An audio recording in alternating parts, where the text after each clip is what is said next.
Cab operators and drivers union সিআইটির পক্ষ থেকে আজকে আমরা র্যালি করছি এই কারণেই, কলকাতা পুলিশ একটা নতুন আইন এনেছে যে অ্যাপের মাধ্যমে ফাইন কালেকশন করবে, আর ফাইন না দিলে সিএফ থেকে শুরু করে সব কিছু বন্ধ হবে। কিন্তু ফাইন যে কারণে করছে সিগন্যালিংয়ের, সেই সিগন্যালিং ব্যবস্থা কলকাতা পুলিশের ঠিক নেই।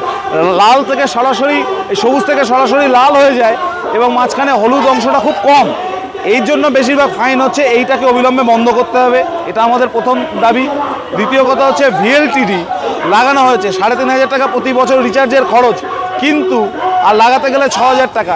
এইটা দিয়ে কোনো কার্যকারিতা নেই, কোনো পুলিশের সঙ্গে ট্র্যাকিং হচ্ছে না, কিছু না। গত কয়েকদিন আগে বারাসাতে আমাদের একটা ড্রাইভারকে পাবলিক মেরেছে, ৬ জনকে নিয়ে গাড়িতে উঠতে হবে তার দাবি ছিল, কিন্তু সেটা এরা বন্ধ করছে না।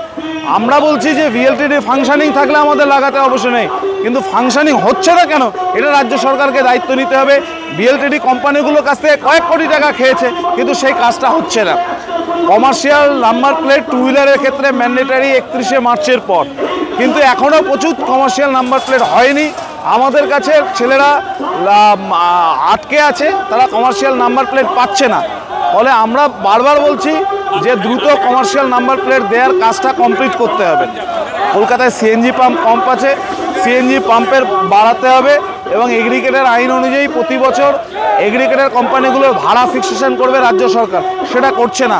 ফলে ওলা উবের অ্যাপ ক্যাবগুলো ইন্ডিয়া এবার র্যাপিডো যাত্রীর সাথে যে যার মতো ভাড়া নিচ্ছে, এটা চলতে পারে না। তার জন্য আমরা রাস্তায় নামছি।